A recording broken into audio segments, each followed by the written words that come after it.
This story is hard to imagine, packed with so many twists and turns it could be a movie. For over 30 years, I thought I was happily married. I've got 3 kids I adore, and I own a small gas station and convenience store. I'm not wealthy, but I get by just fine. A few years back, my 28-year-old son Liam ended up in the hospital with kidney trouble. He's married and has 2 kids of his own, so my wife, Annie, and I were terrified for his life. The doctors warned he might need a transplant if things didn't improve, and they suggested we start talking to family members to see if anyone could donate. Without telling Annie, I got tested to see if I could be a match. The results came back, and to my shock, I wasn't compatible. Confused, I asked the doctor why that could be, considering Liam is my son. The doctor, a little thrown off by my reaction, pulled me aside to explain privately. "Mr. Weller," he said carefully, "the test shows that you're not his biological father. We're running it again to confirm." I was in shock. I couldn't bring myself to tell Annie yet, but my mind was racing with questions about my other kids, Hannah, who's 26, and Emily, who's 20. I clung to the hope that this was all a terrible mistake. 2 days later, the doctor had some good news. Liam's kidneys were responding to treatment, and he wouldn't need a transplant after all. We were all beyond relieved and even shared a few tears of joy. Still, I kept the test results to myself. The next day, I decided to ask Annie, Hannah, and Emily for DNA samples, saying it was just in case we ever had any future medical issues. Annie seemed anxious but agreed, as did the girls.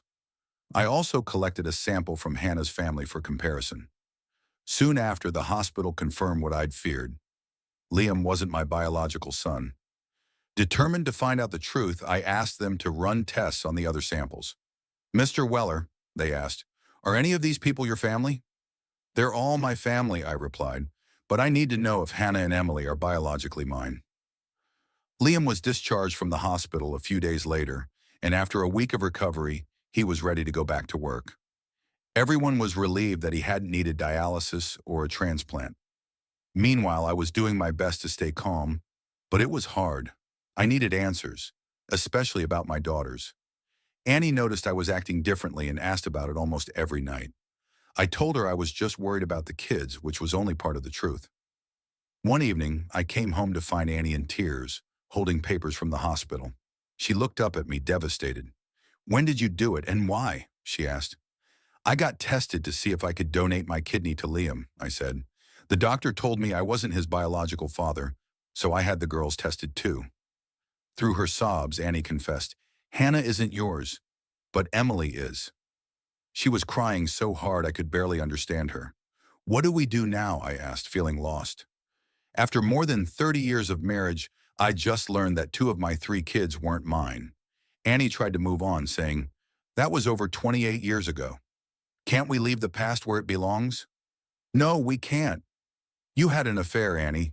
I need to know who I've been raising all these years.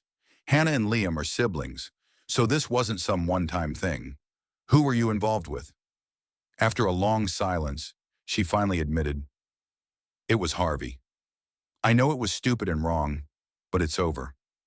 "Harvey? Our best friend Harvey? The one who passed away 25 years ago?"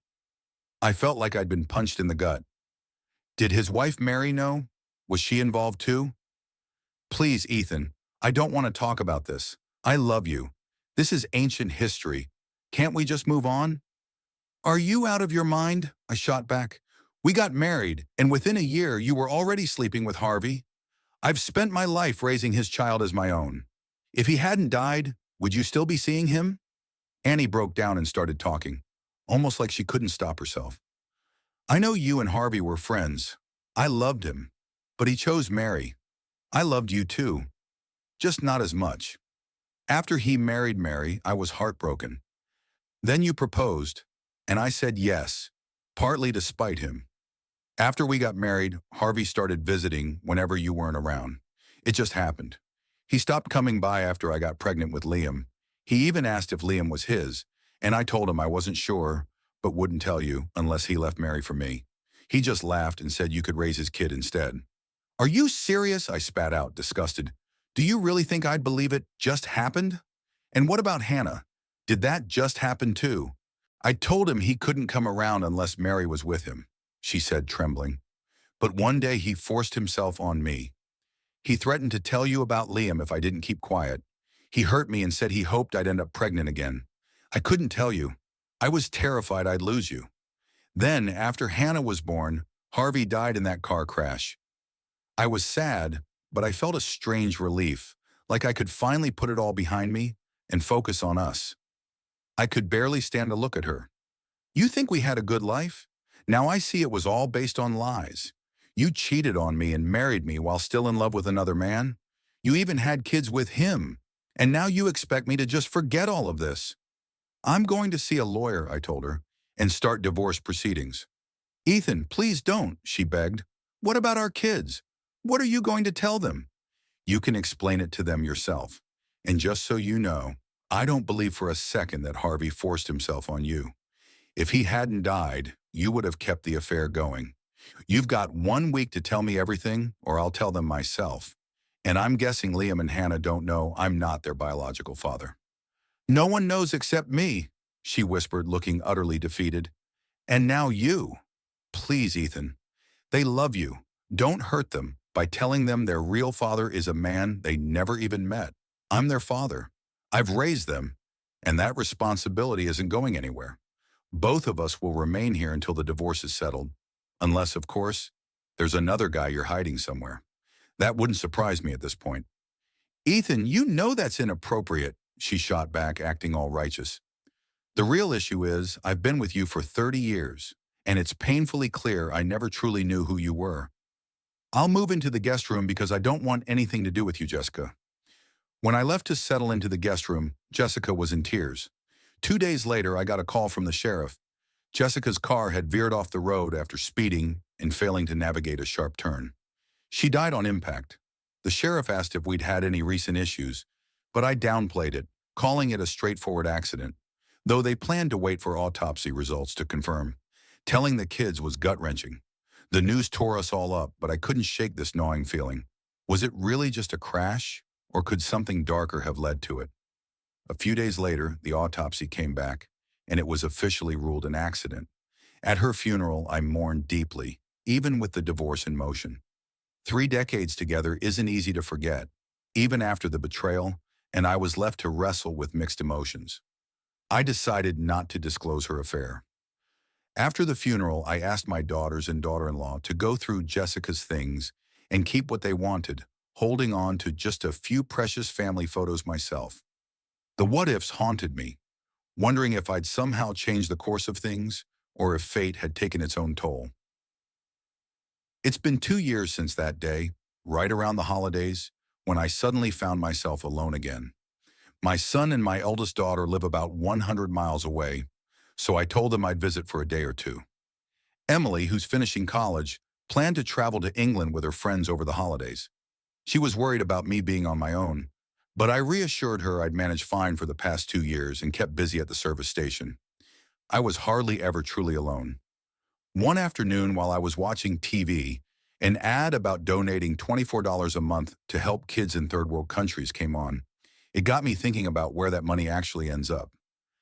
The next day, I asked our local priest, Pastor Jim, if the church had any campaigns to help local families during Christmas. Actually, Ethan, we do. Do you have anyone specific in mind? He asked. No, but I'd like the name of a family that could use a hand, I replied. Jim told me about a young widow with 3 kids who had just moved to our town after her husband was killed in a violent crime. Thanks, Jim. I'll come by later to get her information, I said. I wasn't a regular at church, but Jim understood I wanted to do something meaningful. I took a name from the giving tree at the church, Sophia Wilson. She worked as a waitress at Matt's Diner, where I often ate, so I headed to Matt's to talk to her. As I scanned the room, I spotted Sophia, who gave me a quick smile and said she'd be with me soon. She looked to be in her early 30s with shoulder-length dark hair and a warm smile. She wasn't supermodel thin or anything, just a nice-looking woman with a pleasant face. What can I get you? She asked. Just a coffee and maybe a chat, if you don't mind, I replied. Coffee, sure, but I'm not so sure about the conversation, she said, a bit guarded. I admitted, I'm not great at this, honestly. Look, it's not a pickup.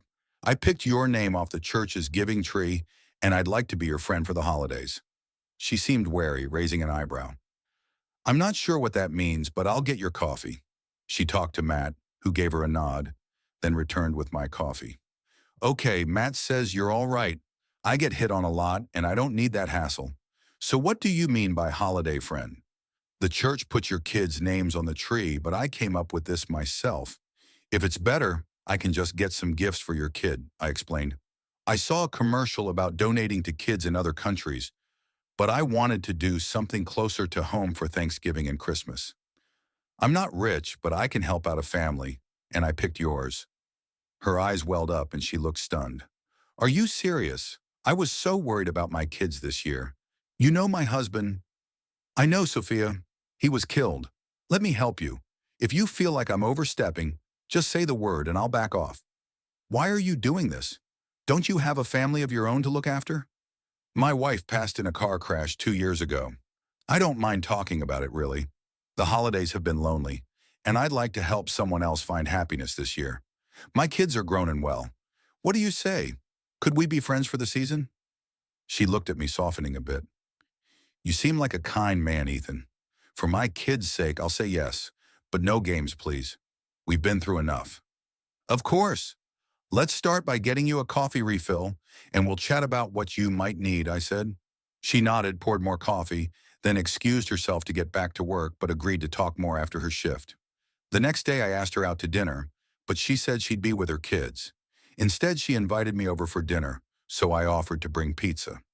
Pepperoni and cheese sound good? I asked. Perfect, but make it 2 pizzas. My 8-year-old could eat half of one on his own, she chuckled. When I got to her place, I realized she lived in a housing project. These places often have government assistance, but they aren't always the best environment, with drugs, people who linger too long, and trouble brewing nearby. Now more than ever, I wanted to help Sophia and her kids. Thanks, Alex. I picked their names off the church giving tree, I told him. So what's new with you? School and work keeping you busy? Yeah, they are, Alex replied. But we're heading out on a trip soon. It's for work, but Emily's coming along. Liam, who'd been listening in, asked, So, how are things with you and Emily? Alex looked over at me, then back at Liam before saying, I'm in love with her. Actually, I'm planning to propose in front of Big Ben in London. Mr. Weller, do I have your permission? Alex, I chuckled, Emily doesn't need my permission. She's more than capable of making her own decisions. But if you're looking for my blessing, you've got it. Should I ask her then? He asked, hopeful but nervous. Yes, go ahead, but keep it quiet for now. I'll check with her to make sure she's ready. I want this to go well too. I know it's important to you. Liam and I promised to keep our lips sealed, and I wished Alex good luck. The rest of the afternoon went perfectly. Dinner was fantastic, and everyone seemed to enjoy themselves. The kids took turns splashing around in the hot tub, though none of the adults joined them. Carmen had told me, maybe another time, and I held her to it. As the evening wrapped up, Emily and Alex went off for some alone time. I helped Carmen tidy up, with Hannah and Grace pitching in. Before Liam left, he told Carmen it was nice meeting her and wished her all the best. Then Hannah pulled me aside. Dad, she said, Carmen's wonderful, but she's too young for you. I'm just helping her, sweetheart, I replied. Dad, she cares about you. She loves you. When we asked if she was dating anyone, she said she had a boyfriend. Dad, that boyfriend is you. Otherwise, she wouldn't have come today. Just be careful. Once everyone left, Carmen rounded up her kids and told me she'd had a wonderful time and liked my family. I don't know what came over me, but I leaned in and kissed her.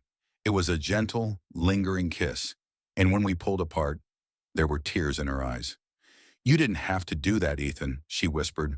I have to go. She quickly gathered the kids, who said their goodbyes, and climbed into the car. I walked up to her window and said, I'm sorry if I crossed a line. Please forgive me. Carmen looked at me, her eyes full of something unspoken.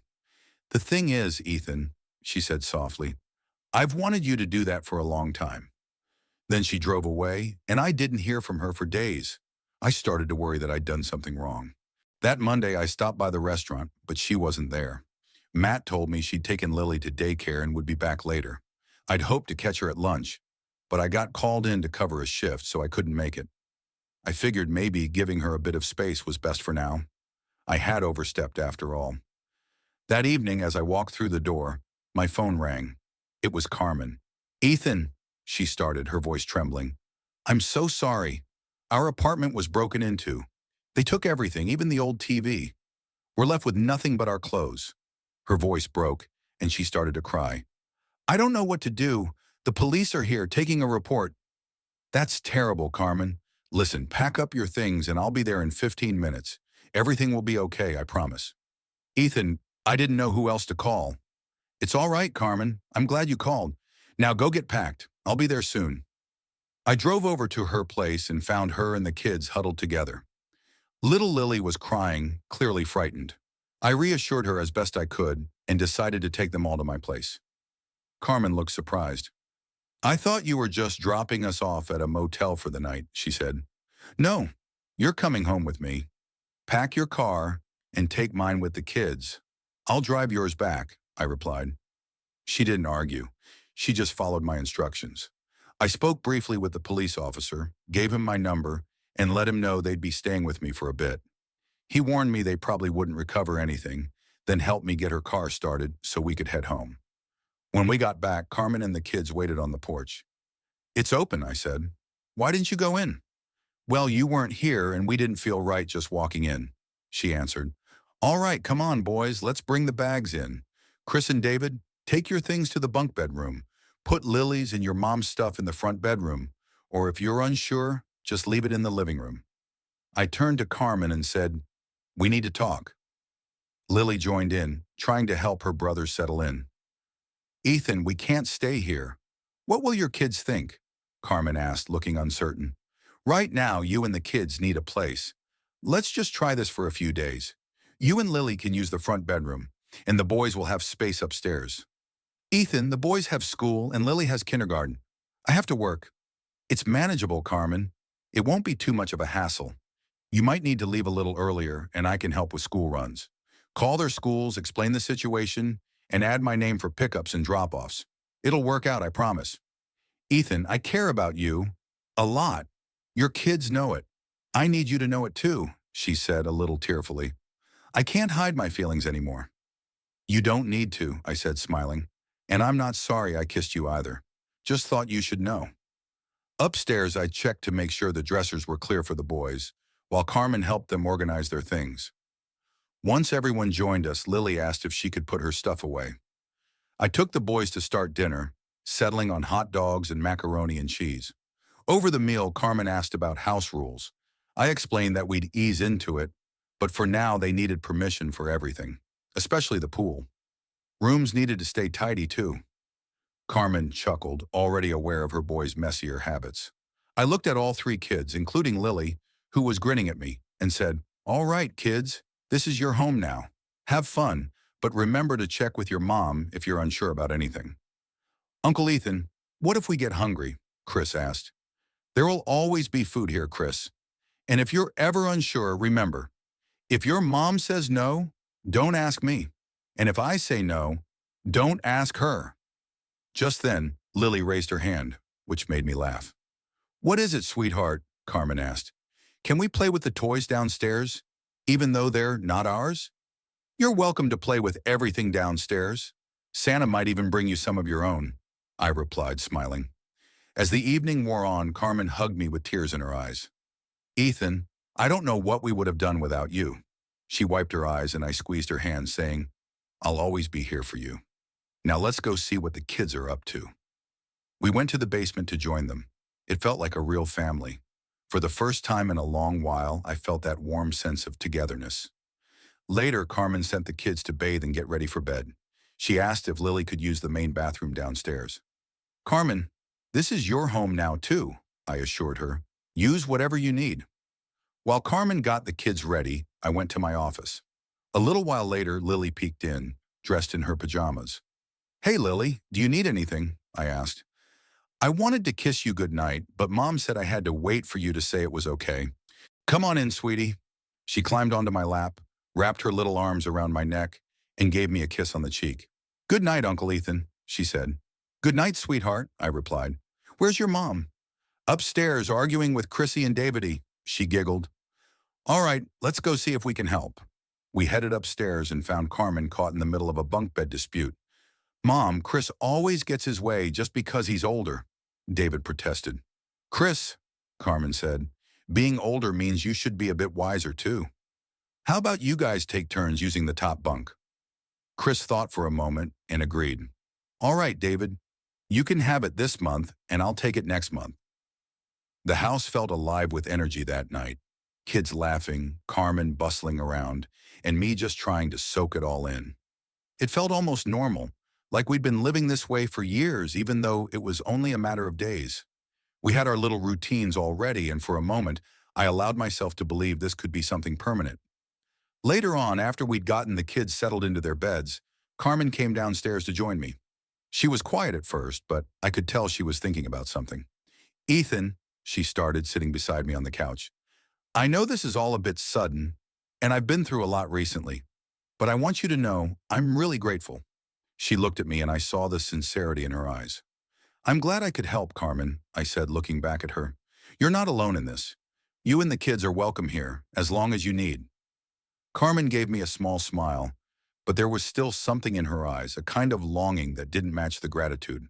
I never thought I'd end up here. She looked down at her hands, fiddling with her fingers as if they held all the answers. I didn't know what to say to that. I could see she was struggling with something, maybe guilt, maybe fear, but I wasn't sure what it was.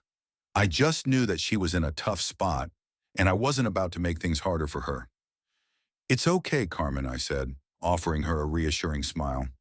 You've been through a lot, but right now, we've got each other, and that's what matters. She nodded, but I could tell her mind was elsewhere. She was thinking about her own life, about everything she'd lost and how she was trying to rebuild. I could see the weight of her past, the scars it had left behind, even if she didn't speak about them. Thank you, she whispered after a long silence, her voice barely audible. I don't know how to repay you for everything you've done. You don't need to repay me, Carmen, I said softly. Just take care of yourself and take care of the kids, that's all I ask. We sat in silence for a while, both of us lost in our thoughts. It was a comfortable silence, though, the kind that only happens when two people share an understanding without needing to say a word.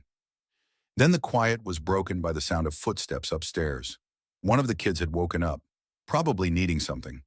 We both stood up almost simultaneously, a little too quickly for my liking, but neither of us said anything about it. It was just another sign that we were falling into a rhythm together, a new rhythm. I found myself walking upstairs first, just like a dad would. Carmen followed closely behind, ready to help out in whatever way she could. We checked on Lily first, who was sitting up in bed with wide eyes, looking worried. What's wrong, sweetheart? I asked as I sat down beside her. I had a bad dream, she said, her lip trembling slightly. It's okay, baby. You're safe now, I reassured her, brushing her hair back from her face. You're at Uncle Ethan's house, and no one's going to hurt you. You're safe here. She seemed to relax a little, but her eyes still had that faraway look. Carmen leaned in and kissed Lily's forehead before tucking her back into bed. We'll be right here if you need anything, okay? Carmen said gently. Lily nodded, her eyes already closing again, and we both turned to leave. Down the hall, Chris and David were in their room, having a much more heated argument about something minor, probably whose turn it was to control the TV remote. I couldn't help but smile at their usual bickering. They reminded me so much of my own kids when they were younger. Carmen sighed, looking at me like she wasn't sure what to do. Chris always gets what he wants. David gets so upset about it. Don't worry about it, I said, holding the door open. They'll work it out. We stood in the doorway, watching as Chris reluctantly gave David the remote. It wasn't a big deal, but it was the little victories that made life feel normal. I was still adjusting, still trying to figure out how this all fit into my life. But in that moment, it felt good. It felt like we were family. We made our way back downstairs, and I could tell Carmen was trying to mask her exhaustion. She'd been through so much in such a short time, and it was clear that the weight of it was starting to show. You need to get some rest, I told her, leading her back to the couch. You've been holding everything together, but it's okay to take a break. I'll be fine, she said, trying to brush off my concern. but I could see the tiredness in her eyes. Just need a little time to figure things out. I'm here, Carmen, I said quietly, squeezing her hand. Whatever you need. She nodded again, a soft smile pulling at the corners of her mouth. Thank you, Ethan. I mean it. And for a moment, I believed her. I believed that she was starting to trust me, that she knew I wasn't going anywhere, no matter what happened. We sat there for a while, talking about everything and nothing at all. The kids were finally settled, and the house had quieted down. It was just the two of us sitting there together, figuring out what came next. Chris asked Carmen, "Don't you think so?" "Yeah, I guess so," she replied. Mom kissed her son, then went to put Lily to bed. "I need to get back to my papers and get ready for bed too," Carmen said, her voice steady. I headed back to my office, hearing the shower running. Thoughts of Carmen lingered in my mind. When she finished, she came out in a nightgown and robe, her hair still damp. "Good night, Ethan. Thanks for everything." I glanced up and replied, "Is there anything you don't look good in?" She smiled, heading to bed. I caught a whiff of her scent and took a few deep breaths. Then I went back to my work. The morning was chaotic. Carmen had asked me to call Matt and let him know she might be late. She needed to update the school and daycare about the change of address. When I called Matt, he sounded skeptical, asking if I was serious about this. He expressed concern about Carmen's well-being. After being married for over 40 years, he didn't want her to get hurt. "I promise, Matt," I reassured him. "I'd never hurt Carmen or the kids." Later, we went back to her old apartment to gather her things, which weren't much. She returned her keys and told the office about the move, citing the break-in as the reason. Chris and David rode with me in the truck, while Carmen and Lily followed in her car. When we got back, Carmen received a call from Emily. After explaining the situation, Emily asked to speak with me. "Dad, are you sure about this?" Emily asked, her concern obvious. "You know she loves you, right?" I sighed, trying to stay calm. What was I supposed to do, Emily? Just give her money and tell her to handle it herself? "I care about her. We're adults. We haven't done anything wrong. I'm happy she's here with the kids. It's like old times." "You're walking a fine line here, Dad," she replied, her voice cautious. "I like Carmen like a sister, but you both need to be careful." "I know, Emily, but we're taking it one day at a time. Maybe time will help." Then Chris and David came in. "Uncle Ethan, can we go in the hot tub?" they asked eagerly. I glanced at Carmen, then at the kids. "Only if your mom comes in too. You can't go in alone." "Come on, Mom, please," they pleaded. "It's warm, and there's lots of bubbles." "Okay, boys, get your swimsuits on. Lily, get yours, and I'll be there soon." She turned to me with a sly smile. "You set me up, didn't you?" I just grinned in return. "Happy now?" she asked, walking past me in a two-piece swimsuit. I couldn't help myself. "You look amazing in anything. Bet you'd look stunning even without clothes." She shot me a playful retort. "Creep." But she was smiling as she headed for the hot tub, and the kids followed eagerly. I couldn't help but think as she settled in, wow, she really does seem to have it all. A few minutes later, I handed her a drink. She smiled. "The water feels great, Ethan. My body really needed this." The kids were grinning, watching the bubbles. "This is really cool," Chris said. I took one last look at Carmen, then headed back to my office to finish my paperwork. Later, I heard everyone getting ready for bed. Lily peeked into my office, smiling, waiting for permission to come in. Nobody could resist her or her mom. She climbed into my lap, kissed me, and hugged me. "Good night, Uncle Ethan. See you in the morning." I owned a gas station with self-service pumps and a small grocery store. I didn't fix cars anymore, but sometimes I used the tow truck. One day, Carmen called, saying her car wouldn't start again. Frustrated, I took the tow truck to pick her up. Two guys at the diner offered to help with her battery, clearly trying to hit on her. She politely declined, telling them I was coming. When I arrived, they backed off. I gave them a polite, "Thanks, but I've got it from here." They left quickly, looking nervous. I hooked up her car, and she climbed into the truck, showing a little extra leg as she adjusted her dress. "Thanks for coming, Ethan," she said, looking up at me. "I told you I'd always be here for you," I replied. "Are you upset that someone else offered to help me?" she asked. "Yes and no," I said, trying to keep my tone light. "I want people to see how amazing you are. But it bothers me when they hit on you. She shook her head. I didn't do anything wrong, Nathaniel. I know. But I wanted to answer your question honestly. I'm not claiming ownership over you. When we got to the junkyard, I told her, I'm giving you a couple hundred for that junk car. Get your stuff and put it in this bag. We'll sort it later. What am I supposed to drive? She asked, looking confused. We'll talk later, I said. Let's hurry and get the kids. She loaded her stuff into the bag and we sold the car for $300. After picking up Lily's car seat, we headed home. I opened the garage and offered Carmen my old car. It only had 8,000 miles on it, and I'd bought it with insurance money after Annie's accident. I usually drove the truck, so the car sat unused. You can drive this, I told her. She put Lily's car seat in, then left to pick up the kids. When they returned, David excitedly said, We've got a new car. It's nicer than Mom's old one. Ethan, I'll pay you for it, Carmen said. Just drive it, I insisted. You need something better. It's a good car. I'll keep it in my name. Pay the insurance. It'll save you money. What if we don't stay together? She asked, her voice quiet. Are you thinking of moving? I asked, unsure. No, I just wondered what would happen if you kicked us out, she said softly. I couldn't believe we were arguing over a car. I promise, I said. You'll always have a car. I'll even put it in writing if you want. But I want you safe, and I want you here with me. She kissed me then, and for a moment everything felt right. Lily looked at her brothers and said, Mom just kissed Uncle Ethan. It's a thank you for letting us use his car, Carmen explained.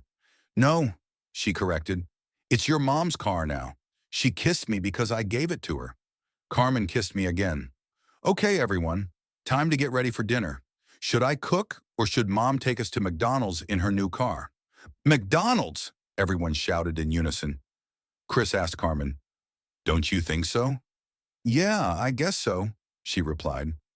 Mom kissed her son, then went to put Lily to bed.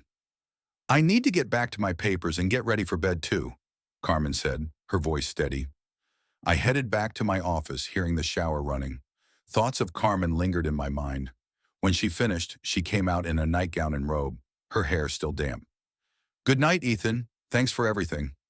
I glanced up and replied, Is there anything you don't look good in? She smiled, heading to bed. I caught a whiff of her scent and took a few deep breaths. Then I went back to my work. The morning was chaotic. Carmen had asked me to call Matt and let him know she might be late. She needed to update the school and daycare about the change of address. When I called Matt, he sounded skeptical, asking if I was serious about this. He expressed concern about Carmen's well-being. After being married for over 40 years, he didn't want her to get hurt. I promised Matt, I reassured him. I'd never hurt Carmen or the kids. Later, we went back to her old apartment to gather her things, which weren't much. She returned her keys and told the office about the move, citing the break-in as the reason. Chris and David rode with me in the truck, while Carmen and Lily followed in her car. When we got back, Carmen received a call from Emily. After explaining the situation, Emily asked to speak with me. Dad, are you sure about this? Emily asked, her concern obvious. You know she loves you, right? I sighed, trying to stay calm. What was I supposed to do, Emily? Just give her money and tell her to handle it herself? I care about her. We're adults. We haven't done anything wrong. I'm happy she's here with the kids. It's like old times. You're walking a fine line here, Dad, she replied, her voice cautious. I like Carmen like a sister, but you both need to be careful. I know, Emily, but we're taking it one day at a time. Maybe time will help. Then Chris and David came in. Uncle Ethan, can we go in the hot tub? They asked eagerly. I glanced at Carmen, then at the kids. Only if your mom comes in too. You can't go in alone. Come on, Mom, please, they pleaded. It's warm and there's lots of bubbles. Okay, boys, get your swimsuits on. Lily, get yours and I'll be there soon. She turned to me with a sly smile. You set me up, didn't you? I just grinned in return. Happy now? She asked, walking past me in a two-piece swimsuit. I couldn't help myself. You look amazing in anything. Bet you'd look stunning even without clothes. She shot me a playful retort. Creep. But she was smiling as she headed for the hot tub, and the kids followed eagerly. I couldn't help but think as she settled in, wow, she really does seem to have it all. A few minutes later, I handed her a drink. She smiled. The water feels great, Ethan. My body really needed this. The kids were grinning, watching the bubbles. This is really cool, Chris said. I took one last look at Carmen, then headed back to my office to finish my paperwork. Later, I heard everyone getting ready for bed. Lily peeked into my office, smiling, waiting for permission to come in. Nobody could resist her, or her mom. She climbed into my lap, kissed me, and hugged me. Good night, Uncle Ethan. See you in the morning. I owned a gas station with self-service pumps and a small grocery store. I didn't fix cars anymore, but sometimes I used the tow truck. One day, Carmen called saying her car wouldn't start again. Frustrated, I took the tow truck to pick her up. Two guys at the diner offered to help with her battery, clearly trying to hit on her. She politely declined, telling them I was coming. When I arrived, they backed off. I gave them a polite, "Thanks, but I've got it from here." They left quickly, looking nervous. I hooked up her car, and she climbed into the truck, showing a little extra leg as she adjusted her dress. "Thanks for coming, Ethan," she said, looking up at me. "I told you I'd always be here for you," I replied. "Are you upset that someone else offered to help me?" she asked. "Yes and no," I said, trying to keep my tone light. "I want people to see how amazing you are, but it bothers me when they hit on you." She shook her head. "I didn't do anything wrong, Nathaniel. I know, but I wanted to answer your question honestly. I'm not claiming ownership over you." When we got to the junkyard, I told her, "I'm giving you a couple hundred for that junk car. Get your stuff and put it in this bag. We'll sort it later." "What am I supposed to drive?" she asked, looking confused. "We'll talk later," I said. "Let's hurry and get the kids." She loaded her stuff into the bag, and we sold the car for $300. After picking up Lily's car seat, we headed home. I opened the garage and offered Carmen my old car. It only had 8,000 miles on it, and I'd bought it with insurance money after Annie's accident. I usually drove the truck, so the car sat unused. "You can drive this," I told her. She put Lily's car seat in, then left to pick up the kids. When they returned, David excitedly said, "We've got a new car. It's nicer than Mom's old one." "Ethan, I'll pay you for it," Carmen said. "Just drive it," I insisted. "You need something better. It's a good car. I'll keep it in my name. Pay the insurance. It'll save you money." "What if we don't stay together?" she asked, her voice quiet. "Are you thinking of moving?" I asked, unsure. "No. I just wondered what would happen if you kicked us out," she said softly. I couldn't believe we were arguing over a car. "I promise him," I said. "You'll always have a car. I'll even put it in writing if you want. But I want you safe, and I want you here with me." She kissed me then, and for a moment, everything felt right. Lily looked at her brothers and said, "Mom just kissed Uncle Ethan." "It's a thank you for letting us use his car," Carmen explained. "No," she corrected. "It's your mom's car now. She kissed me because I gave it to her." Carmen kissed me again. "Okay, everyone, time to get ready for dinner. Should I cook, or should Mom take us to McDonald's in her new car?" "McDonald's!" everyone shouted in unison. I never expected to get a call like that from Emily. I had just finished talking with the kids at the store when she asked if I could babysit while she went shopping with Carmen. It sounded harmless enough, but I had a feeling she wasn't just concerned about shopping lists. I agreed, giving her the list and the money she asked for. I wanted to help them out, but I couldn't shake the feeling that I was walking a fine line between caring for Carmen's kids and keeping my own family balanced. Later, Carmen had a laugh about how cautious I was with her new car. "Just be careful and don't eat in it," she teased, reminding me that I only had the car for a few days. I wasn't worried about the car, but I was concerned about the new life we were all trying to build. The kids and I went on our Christmas shopping mission. I wanted to get them something nice but simple for Christmas. I handed each of them $20 and said it was for their mom's gift. I could tell they were excited, but it was clear they weren't used to having a budget to stick to. Chris, of course, had his mind set on a unicorn figurine, but at $25, it was a little out of his range. He quickly made a deal with me, promising to wash my truck if I covered the difference. David, on the other hand, was drawn to movies, classic ones like Titanic and Shrek. I didn't have the heart to tell him to stick to just one, so I helped him get both. Lily, though, had the most heartfelt struggle. She couldn't find anything that smelled like her mom, and I could see the sadness in her eyes. So I whispered to the saleswoman, explaining the situation. White diamonds, she suggested. It was $50, but I paid the difference. Lily smiled so wide when she bought the perfume, and it felt like the right thing to do. As the holiday season picked up, time seemed to fly by with all the school activities, work, and preparations. The kids and I decorated the Christmas tree for the first time in years, making the house feel like a home again. I found myself smiling at the simple things, their excitement over little presents, their laughter, and even the chaos of trying to get everything ready for Christmas. Meanwhile, I was doing my best to keep my promises. I had told Emily that I would always be there for her and the kids, but I also had to keep the peace with my own family. I was still unsure about everything, but it was hard to ignore how well things were going with Carmen. She was there when I needed her, and I was starting to think maybe we could make this work. When Emily left for England, I kept things running at home with the kids. They were always full of energy, asking if we could visit Hannah and Liam after Christmas. It was clear they wanted to keep a balance between their own lives and the new family dynamic. Christmas came and went. The kids had secretly hidden their gifts for Carmen in my office, and when she found them, she couldn't help but smile. They had bought her a few small things, but they made sure to give her a thoughtful card. The next few weeks were filled with the usual hustle and bustle of the holiday season, but I felt like we were finally creating some stability in our lives.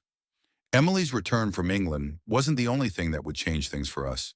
The holidays had shown me how much I cared for Carmen and her kids and how much they had already become a part of my life. As we planned our trip to visit Hannah and Liam, I realized that no matter what happened, this was my family now, and I would do whatever it took to protect them. The holiday season brought its usual chaos, but there was also a warmth in the air that made it special. Every night, the kids and I would sit together, watching Christmas programs, feeling like a family again. I'd bought Carmen a few things that I thought she'd really appreciate, a gift certificate, some thoughtful presents, and, more importantly, a beautiful engagement ring. I also got her a hot red nightgown that I couldn't wait to see her in. Christmas morning was nothing short of magical. The kids were bouncing with excitement as they rushed to the tree and dug through their stockings. Watching their faces light up as they opened gifts was heartwarming, but it was Carmen's joy that truly made it special. David gave her her favorite movies, Chris got her a unicorn, and Lily, with her usual sweetness, presented her with a bottle of perfume. "Mommy, that was the last bottle, and I just had enough money," she said, proudly handing it over. Carmen smiled despite the $50 price tag, clearly touched by Lily's thoughtfulness. I was lucky to have such a wonderful woman and kids in my life. Carmen had bought me some beautiful gifts too, and she said Emily helped her pick them out. I had hidden bikes for each of the kids around the house, and their happiness when they found them was priceless. Lily and David got training wheels, though we all knew David wouldn't use them. They were more of a formality since his older brother didn't need them. As the kids played with their new toys, I gave Carmen her special gift. It was a big box with hot nightgowns, and she laughed when she opened it. "Wow, what made you buy this?" she asked. "This comes with it," I replied, handing her a small package. When she opened it and saw the engagement ring, I could see the shock and emotion flood over her face. "Carmen," I said softly, "will you marry me?" She hesitated. "Why, Ethan? Why now?" I took a deep breath, trying to put my feelings into words. "Because I love you. I want you and the kids to be with me, always." Her voice was gentle but firm as she responded. "The answer is no, Ethan. Please hear me out. I love you too, but we've only known each other for a couple of months. After the holidays, things will go back to normal." She paused and then added, "But I have a proposition." I raised an eyebrow, intrigued. "Okay, I'm listening." "I want to rent out our rooms and give you $200 a week. I want us to live as a family, but in 6 months, if we both feel it's not working, we can make other arrangements. I just need you to understand this isn't something I can rush into." I could feel my heart pounding in my chest. "I understand," I said. "I'm not going anywhere unless you send me away. All I'm asking for is time. I just want you to see that I truly love you all." She handed the ring back to me, kissed me softly, and then said, "I'll keep the nightgown. Let's take our time and make sure we both really want marriage." I could live with that. In fact, I was relieved. hoping it would give us the space we needed to grow closer. The kids, oblivious to the emotional moment we just shared, played with their new toys all day. Despite the cold, they insisted on riding their bikes, and Carmen and I bundled up to watch them as they rode through the yard, full of energy and excitement. Later in the day, Emily called from England, announcing her engagement. We congratulated her and wished her a Merry Christmas, and as the evening fell, we all sat together and watched A Christmas Story. The kids thanked me for giving them the best Christmas ever, and I couldn't help but smile. Before bed, Carmen took a shower, and I could smell her perfume from the hallway. She appeared at my door in her new nightgown, looking every bit as beautiful as I had imagined. "Ethan, I love you," she said, her voice soft, "but I think we need to postpone the wedding until we know each other better. Can we start tonight? Will you make love to me?" Her smile was enough to make my heart race. She walked in, and we shared an unforgettable night together. The next morning, I woke up to find her asleep with Lily, the peaceful scene reminding me of the life we were building together. I made coffee, and we had breakfast before heading to Hannah's for Christmas dinner. Liam and his family were there too, and we exchanged gifts. I was truly touched by the way they included Carmen and her kids as part of the family. It felt like, for the first time in a long while, we were all exactly where we were meant to be. Emily explained our family tradition of not buying gifts for adults, but Liam mentioned that Grace thought a sweater would look great on Carmen. Later, Liam asked, "Did you propose to Carmen?" "I did, but she turned me down," I admitted. "What? I can't believe it. She loves you, Dad." "What happened?" Liam asked, clearly surprised. "She thinks it's too soon. She wants to make sure we're making the right decision, and she wants to contribute financially. She doesn't want handouts. She wants a loving relationship. So we're giving it time," I explained. "Wow, Dad, don't lose her. She's special," Liam said, his concern clear. "We're giving it time, Liam. We'll be fine," I reassured him. Life moved on, and as the months passed, Carmen and I settled into a routine that felt more and more like a family. We shared cooking duties, managed our expenses through a joint checking account, and discussed major purchases beforehand. We functioned as a couple, minus the typical disagreements, but with love that made everything better. Emily, though observant of our growing closeness, didn't say much. As her wedding approached, she asked Carmen to be her maid of honor, bringing tears of joy to Carmen's eyes. While Carmen considered asking Lily to be the flower girl, she ultimately decided on one of her nieces instead. The wedding planning was hectic, especially since Emily had just graduated, but we managed. Our kids kept themselves entertained by swimming in the pool, while Emily and Carmen busied themselves with last-minute preparations. On the day of the wedding, I stood with a tuxedo on, ready for the big day. Liam and Rob were part of the wedding party, along with Hannah and Grace. Everyone looked sharp, and the ceremony was about to begin. Carmen, busy as a bridesmaid, had a moment to catch her breath as I sat with her kids in the front row, making sure they behaved. The music began, and Hannah walked down the aisle, greeted by the excited kids. Grace followed, receiving the same enthusiastic welcome. When Carmen walked down, the kids couldn't contain their excitement and greeted her too, which made her smile, though she quietly told them to calm down. The flower girl and ring bearer, Hannah and Rob's children, made their way down the aisle, their excitement contagious. Then, with tears welling up in my eyes, I walked Emily down the aisle. She looked breathtaking, and Lily's exclamation of, "Wow, Aunt Emily looks like a princess," caused everyone to chuckle, including Emily, who couldn't help but smile.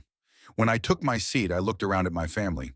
My daughter, Hannah, my daughter-in-law, Grace, my beloved Carmen, my daughter, Emily, and her fiancé, Alex. Liam and Rob stood by them, and my grandchildren played their roles, completing the circle of love and joy. At the reception, Carmen joined me for the first dance. "I love you, Carmen," I whispered.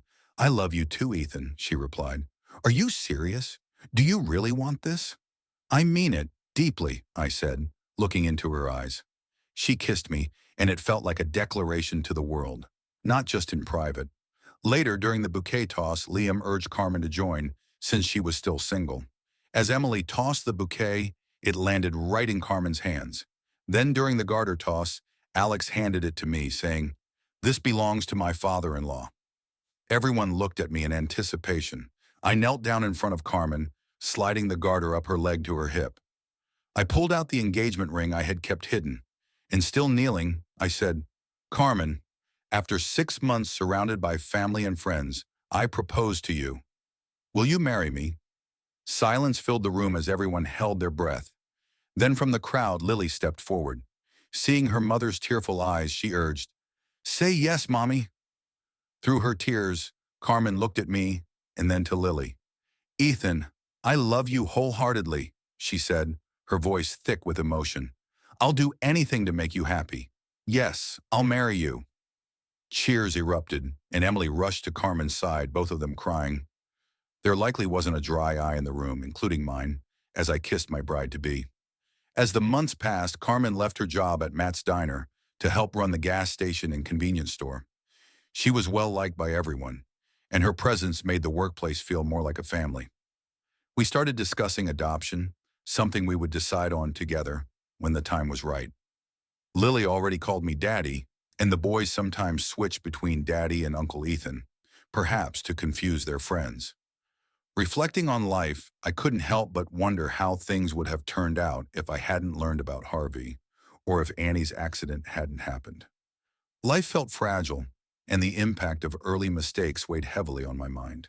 But there we were, nestled together on the couch, watching our new family play on the floor while we enjoyed a love story on TV. David's Christmas gift, Titanic, had become our tradition, even if Lily tended to doze off halfway through. The kids, however, were wide awake, their laughter filling the room, and I couldn't help but think that, despite everything, we had come a long way, and I wouldn't trade this for anything.